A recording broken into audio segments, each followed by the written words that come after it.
γυμνασμένο.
Welcome to Alexandria, City of Celebration.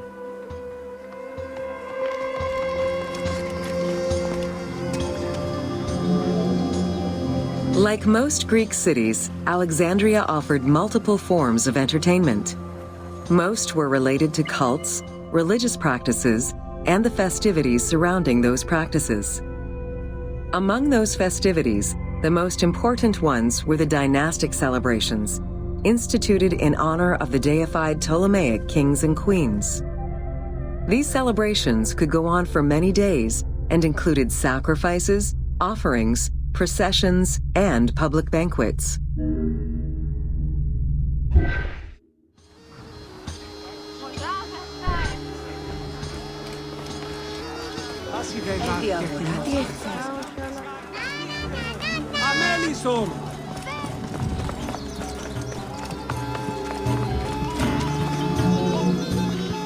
Games and competitions were organized whenever possible in locations such as the stadium, the hippodrome, and the gymnasium. The residents of Alexandria favored such events where athletes, poets, and musicians from Egypt and other cities of the Greek world competed.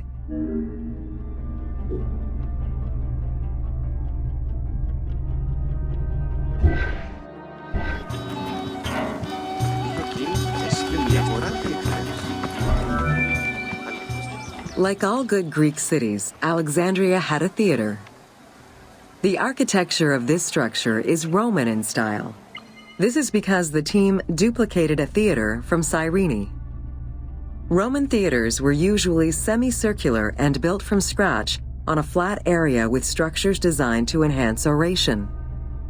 Greek theaters were more oblong in shape, similar to a horseshoe, and favored the slopes of natural hills to support their acoustics.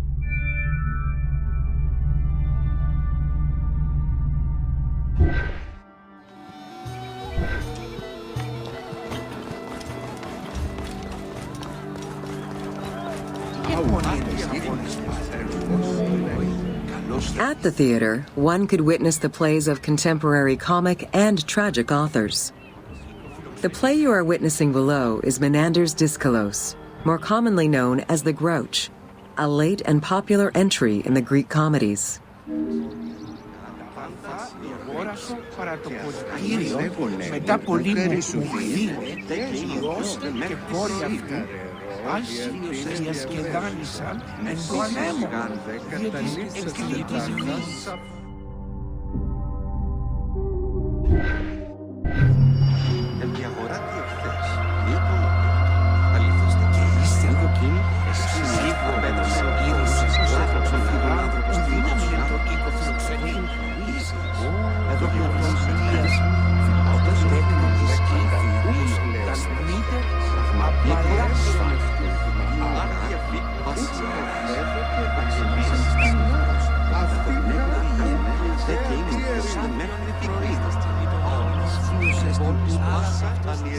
γνήσιος γάρ. Φαύλος αστιαβιά βρισκόμεθα γάρ. Όποτε εικένα δυνάμει των ταραγμαίων πιστεύοντας παρά το ποτήριος.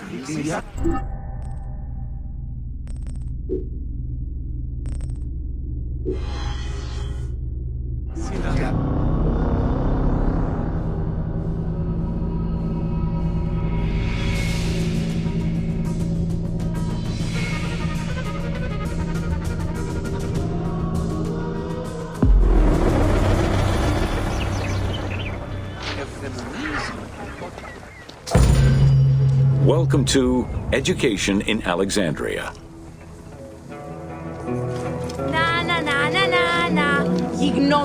The education of young Alexandrians did not differ from the one generally dispensed elsewhere in ancient Greece.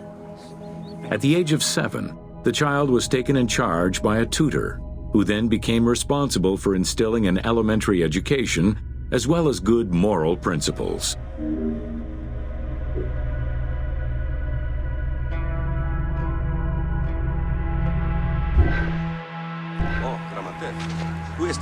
Οφθάλμιον καλύπτει. Teaching was generally done outside, in the open air. In the gymnasium, students were taught not only sports, but also topics such as rhetoric, philosophy, music, and poetry, all things deemed essential to one's education at the time.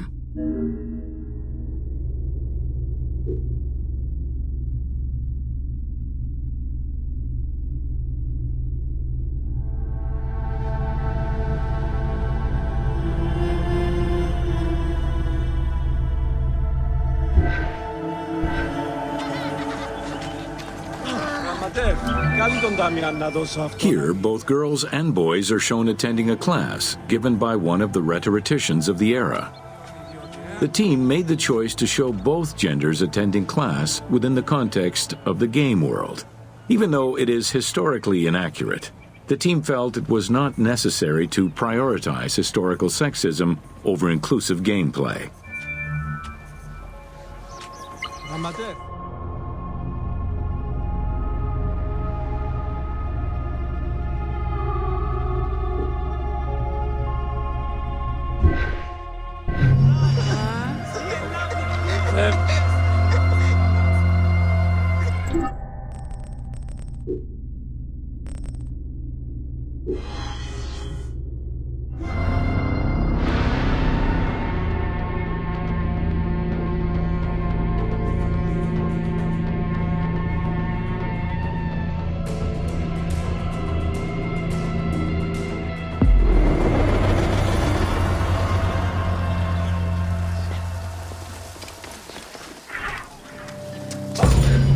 Welcome to the Great Library of Alexandria.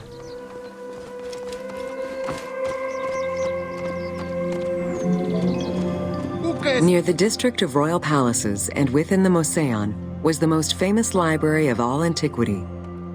The Library of Alexandria was built to house all of human knowledge.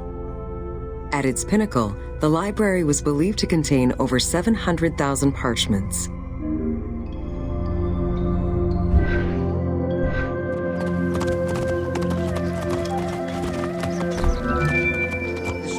Throughout the centuries, fires and wars between Christianity and paganism destroyed the library, leaving nothing behind. The loss of the building, and more importantly, its vast collection, is immeasurable. As no descriptions are available, the team's rendition of the Library of Alexandria was inspired by the visuals of the Library of Chalcis at Ephesus.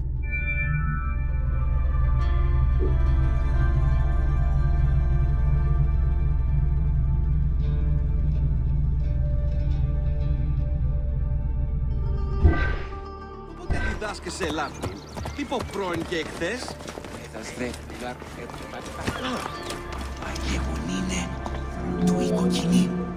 While much of the collection was purchased at the government's expense, the library also obtained books through other means. Any books owned by travelers coming through the city were seized to be copied for the library. The copy would then be returned to the owner, and the original entered into the library's collection.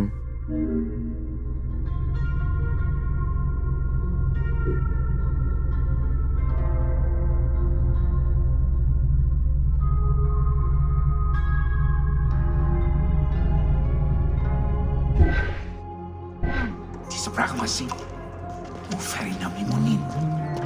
Άρχος. Μάλαχερ, οικούσαν τούτο. Δευτέραν και τρίτην ερωμένη σε θρησκεία. Ταυτιντής της χρήμας Alexandria offered unrivaled intellectual and cultural attractions.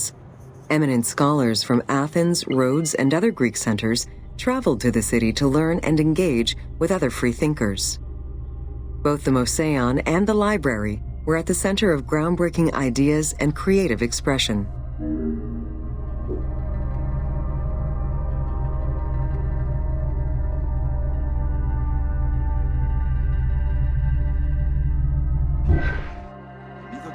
Εσκυμονές για τα πεπραγμένα. Πώς έπραξαν τούτον άνθρωπος τούτος. The great minds of antiquity were usually well versed in many disciplines, which were often associated to specific schools of thought. The Peripatetics, the Stoics, and the Cynics were among the most well-known schools of the time. It is clear that Alexandria lived up to its fundamental role as a city for intellectuals, nurturing many great minds whose impact reverberates through our modern world.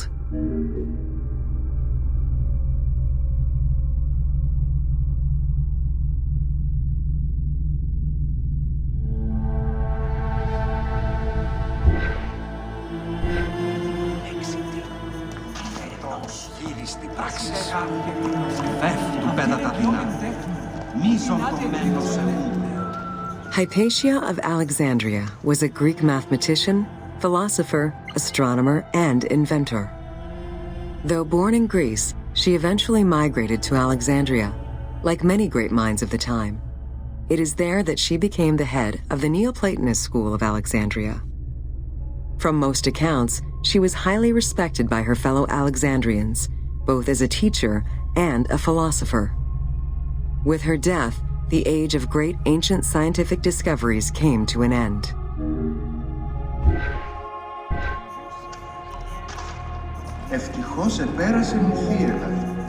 Callimachus was born in Cyrene and educated in Athens. After his studies, he moved to Alexandria to work in the great library. A poet and a critic, he strongly rejected the epic format of Homeric poems and instead fervently supported a shorter, more judiciously formulated style of poetry. His epigrams and elegiac poems were emulated by later poets. His work was extremely popular, second only to Homer's own works.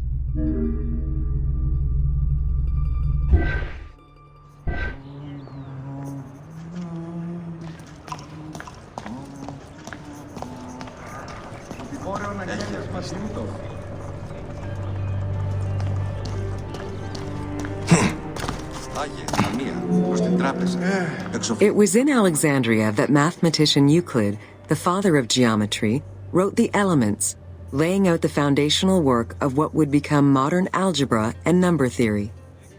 Euclidean geometry would become one of the most influential systems in the evolution of mathematics.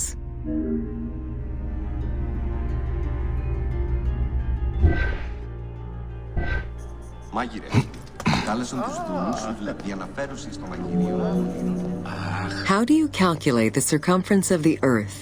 With a camel, 2 sticks, and shadows cast by the sun. This is what Eratosthenes of Cyrene described in his principal work, Geography, while he was director of the Great Library of Alexandria. He is credited for the invention of the armillary sphere around 250 BCE.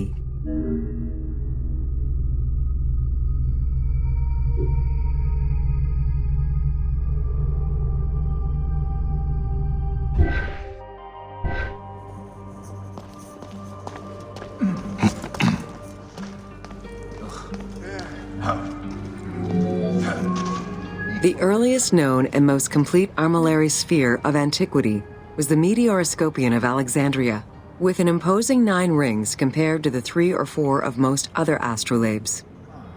Known as the zodiac krikatoi amongst the Greeks, the Meteoroscopion was used to determine the location of celestial bodies around the Earth. Every self-respecting astronomer of antiquity would have sought to use this tool to better understand the celestial movements.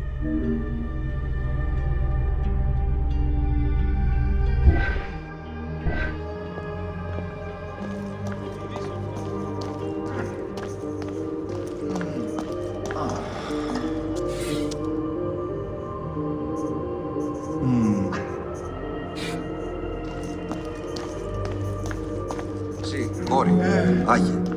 Pythagoras of Samos was a well-known and respected philosopher and mathematician. He is best known for the Pythagorean theorem. However, there is proof that the theorem existed in Babylonia and India long before Pythagoras was born, casting some doubts as to who exactly originated the theorem.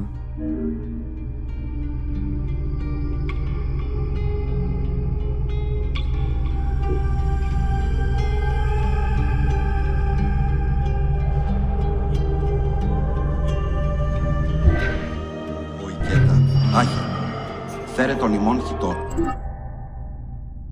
και τα υποδήματα, ή να ενδυθώ, τε και υποδηθώ. Χρήμε φυγήν πάρα αυτά από τις οικίες, προς συνάντηση μετά του άρχοντος. Οι εργάτε άξιοι τους μυστικών λαμβάνωσης. Μάλαχε, καλώς έχω. Θυμώστε και πλήνη πλήνη. Γραμματεύ, καλή τον Ταμιάν να δώσω αυτόν αγγυρία προς το κοινό ταμείο. Οι αγοραστές διώκουν πέσιν την τιμή του αλευρού. Ουδύναμε. Κόρη, Άγιε, ονείστε ένα πέπλον, τε και πόρπιν από του Ραφέως. Δάνειον της βάστη των παρεύριστένους έλαβον.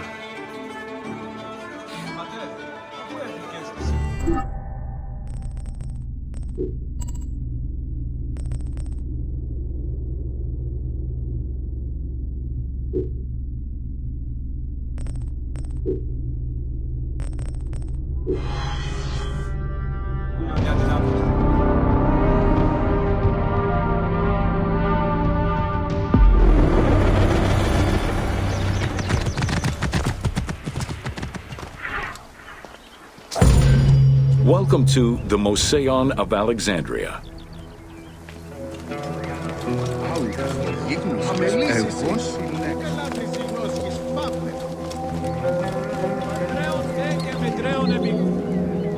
The Mouseion was a sector of the city commissioned by Ptolemy I to rival Athens Academy as an institute of intellectual pursuit. Dedicated to the 9 inspiring muses, the Mouseion became a great center for philosophical and scientific enlightenment. It welcomed scholars from many kingdoms, inviting them to share knowledge in literature, science, and geography.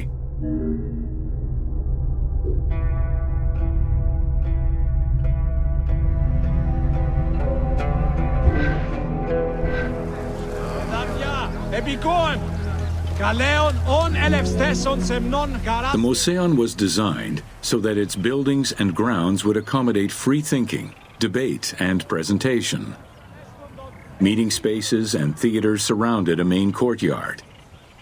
Expansive gardens were filled with exotic plants that aided in the study and supply of herbs and medicines.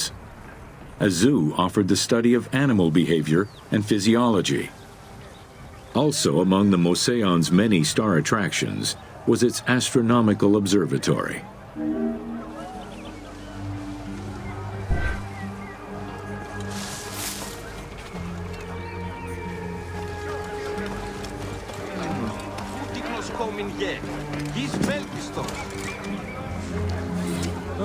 Τούτης κορές μας, αχ, ποιόνουν και στην τούτος. Πάλιν τε και πάλιν ιδιώτας.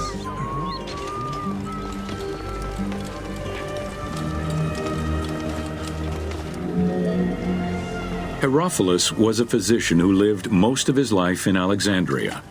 He was able to perform the dissection of human cadavers on a large scale due to the permissiveness of the city in such matters. Among many other discoveries, he learned that the brain was central to the human nervous system. He also extensively mapped the blood system and measured the pulse with the aid of a water clock. It is reported that in his thirst to understand human anatomy, he performed 600 vivisections on live prisoners.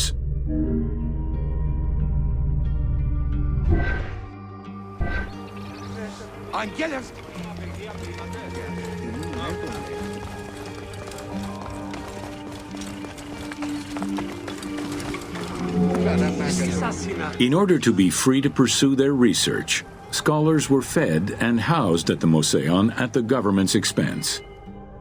This freedom provided Alexandria scholars a meeting space for intellectual pursuits and a haven for spiritual peace.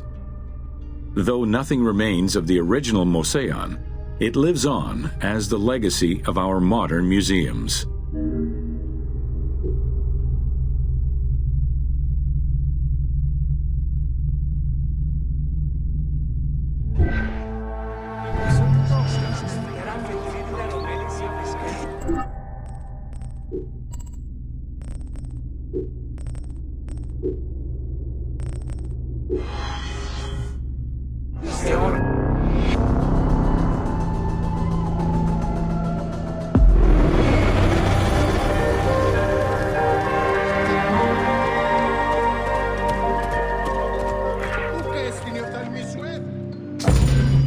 Welcome to the Serapeum of Alexandria.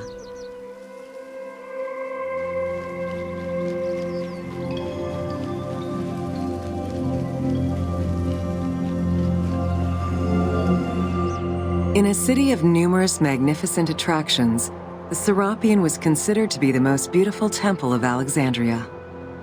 Located southwest of the city on a small hill known as the Acropolis, the sanctuary was constructed during the reign of Ptolemy III, upon foundations which had existed since the reign of Ptolemy I Soter.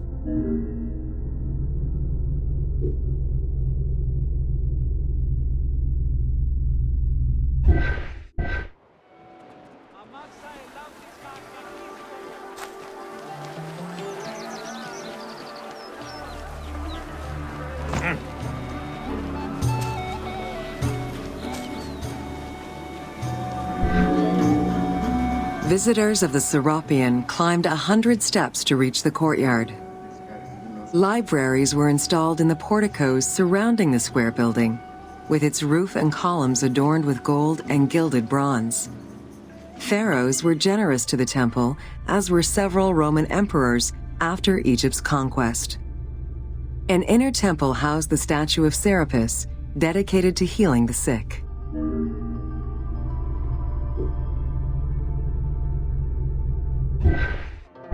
Και αυτόν λέγονε μου, καλώς ακούει.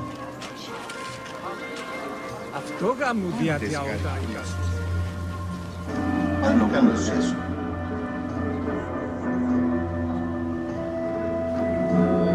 Ευχαρίνη. Since the 26th dynasty, Greeks in Egypt had gradually integrated the Egyptian cult of the Apis bull to their own rituals.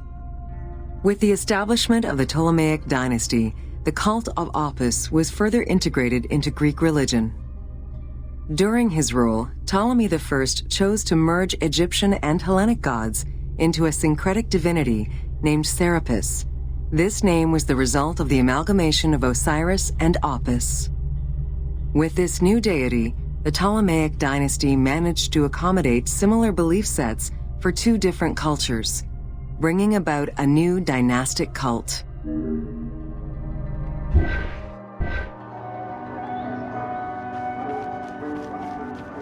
Καλώς ήρθες.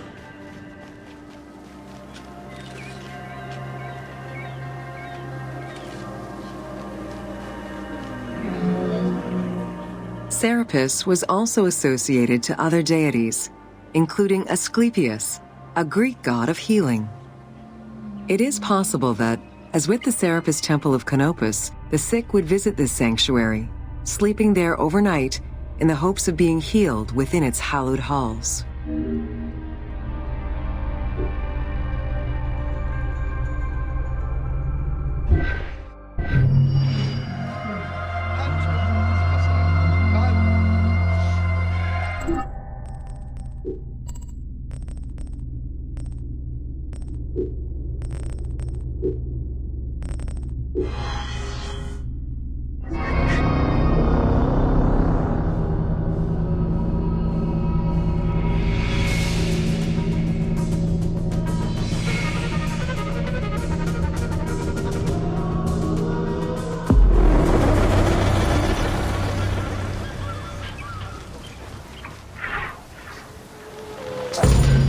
Welcome to the Islands of Pharos.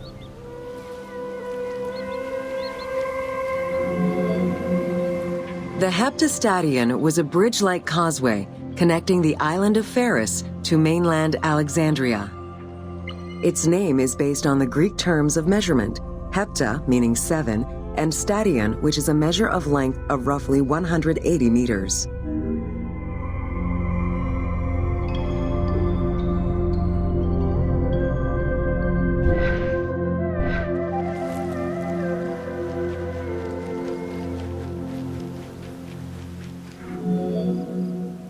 Since its construction would separate the Grand Port to the east and the port of Eunostos to the west, it was designed with channels at each end.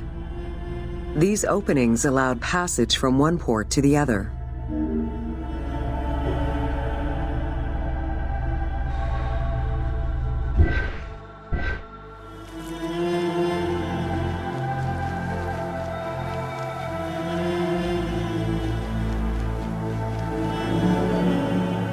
Along with creating separate harbors for the commercial and military shipping, the causeway served as a main aqueduct for the island's inhabitants.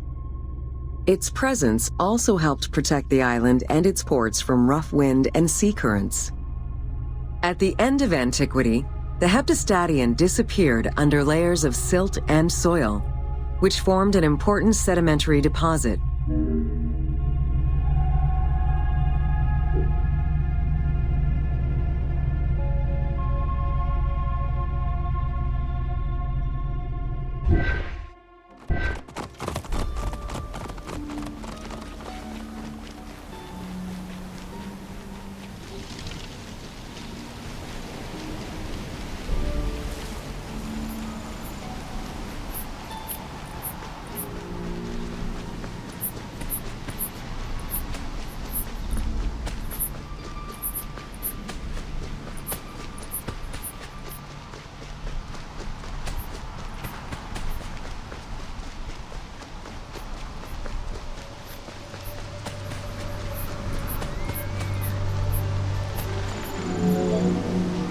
While the Serapeum was the most celebrated of the temples in Alexandria, many other temples were built within the city. Most of these structures have been completely erased over time, and there is no way to discern how many existed. However, research of ancient papyri offered tantalizing hints as to the possible location of at least some of the temples.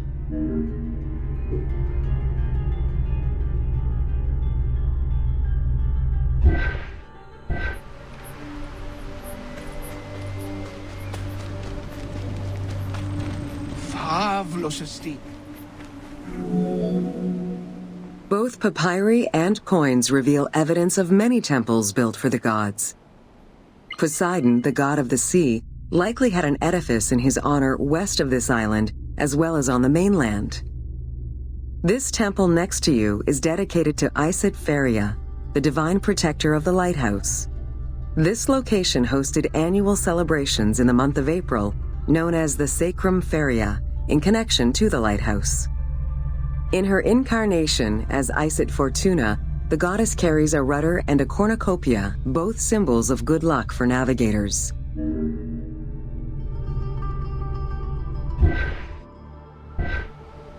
Ζευς ο τα πάντα πληρώνει και τα πάντα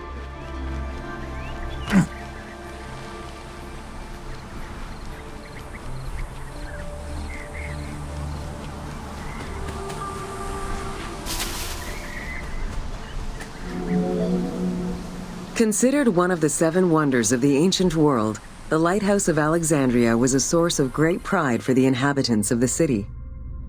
Construction began under Ptolemy I's reign and lasted 15 years. It was completed during his son's rule. Once completed, the lighthouse was dedicated to the gods for the salvation of those who sail the sea.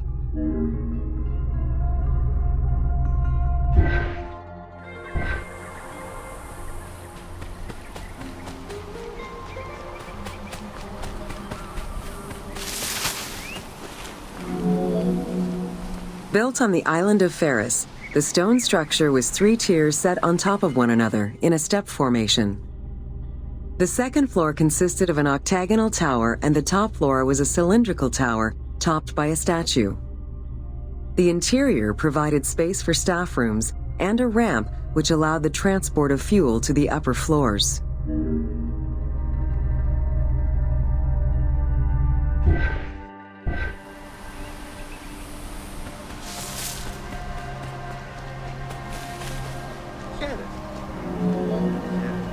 Essential to safe navigation through the rifts and shallow waters, the Pharos was a functioning lighthouse with a beam reportedly visible 50 kilometers away. It's unclear what kind of fuel was used or how much. Any other details of how the light worked remain a mystery.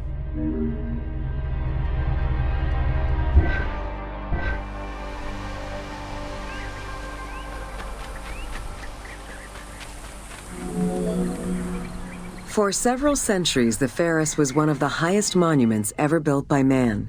It measured roughly 110 meters in height, compared to the Pyramid of Giza, which was around 140 meters tall. Gradually, the structure was eroded by earthquakes and then completely destroyed in 1480 CE, when a fort was built over it. Archaeological excavations on the seabed have uncovered many blocks from the ancient building.